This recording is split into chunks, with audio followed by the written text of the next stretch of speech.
नमस्कार, सुप्रभात इंडिया में आपका स्वागत है। मैं हूं आपके साथ सरांधा। सबसे पहले फटाफट अंदाज में देख लेते हैं 6 मिनट में 36 खबरें।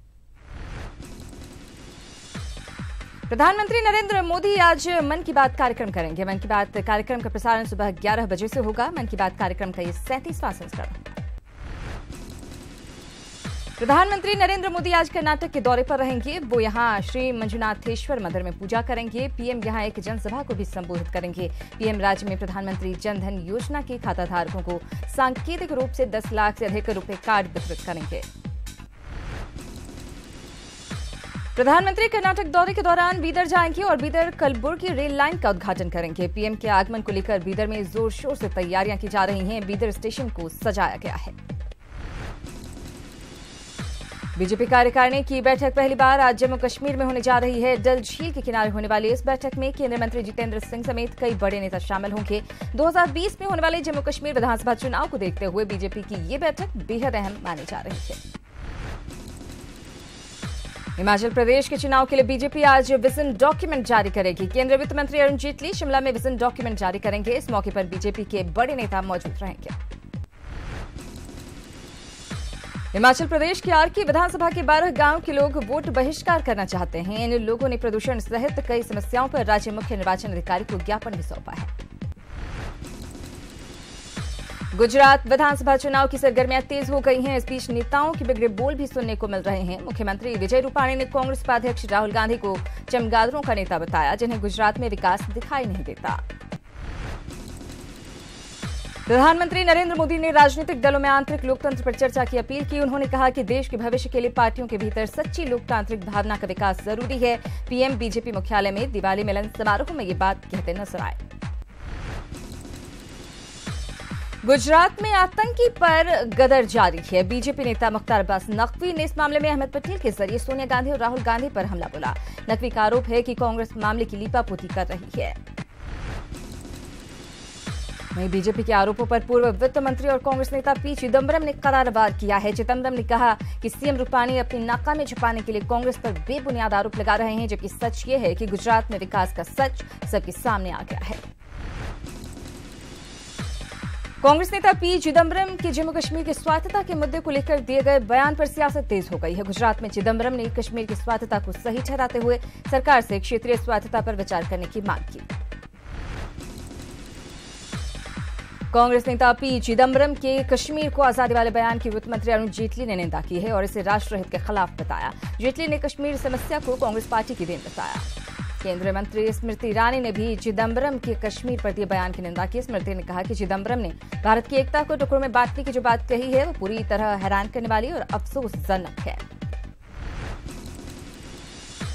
चिदम्बरम ने नोटबंदी को लेकर भी मोदी सरकार पर निशाना साधा है। चिदम्बरम ने कहा कि नोटबंदी भारत को प्रभावित करने वाली मानव निर्मित सबसे बड़ी आपदा है, जो 2004 में आई सुनामी से भी बदतर है।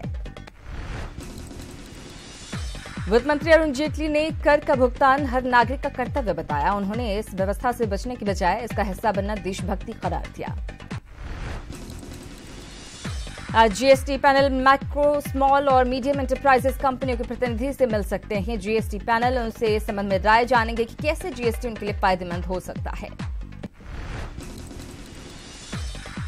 रमन सिंह सरकार ने सीडी कांड की सीबीआई जांच कराने का फैसला किया है। कथित तौर पर छत्तीसगढ़ सरकार के एक मंत्री राजेश मूणत इस केस में आरोपों के घेरे में है। इस केस में छत्तीसगढ़ पुलिस ने एक पत्रकार विनोद वर्मा को गिरफ्तार किया है।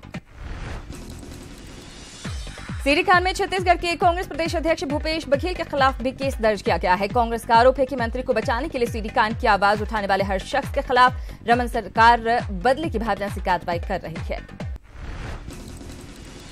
सीडी कांड पर पत्रकार विनोद वर्मा को पूछताछ के लिए रायपुर के माना थाने देर रात लाया गया। मीडिया से बात करते हुए विनोद वर्मा ने सिर्फ इतना कहा, जो दिख रहा है वो सच्चाई से परे है।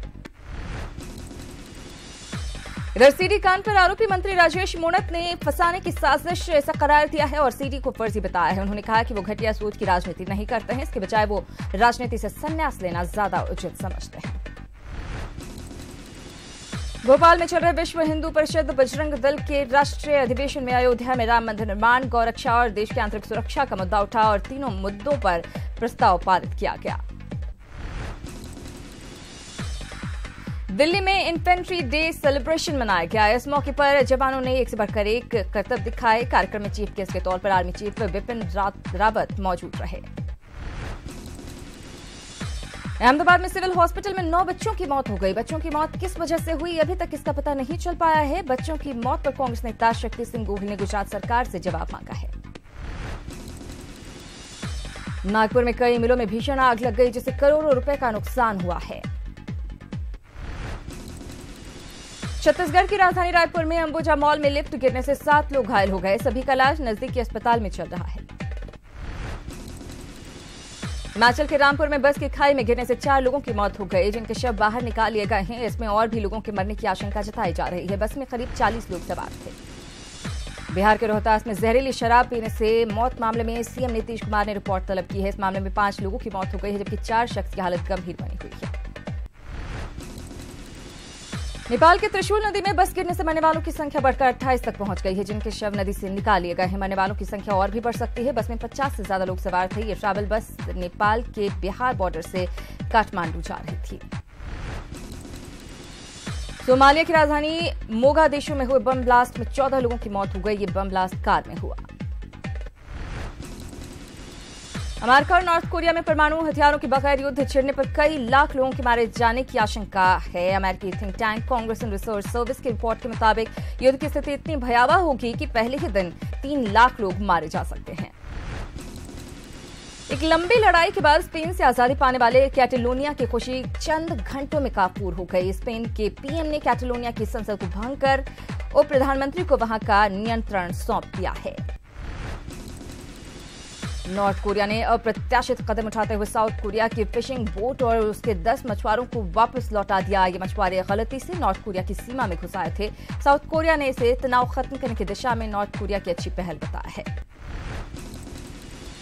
भारत और न्यूजीलैंड के बीच वनडे सीरीज का तीसरा और आखिरी मुकाबला आज कानपुर के ग्रीन पार्क स्टेडियम में खेला जाएगा। दोनों टीमों के बीच अभी तक 1-1 की बराबरी है।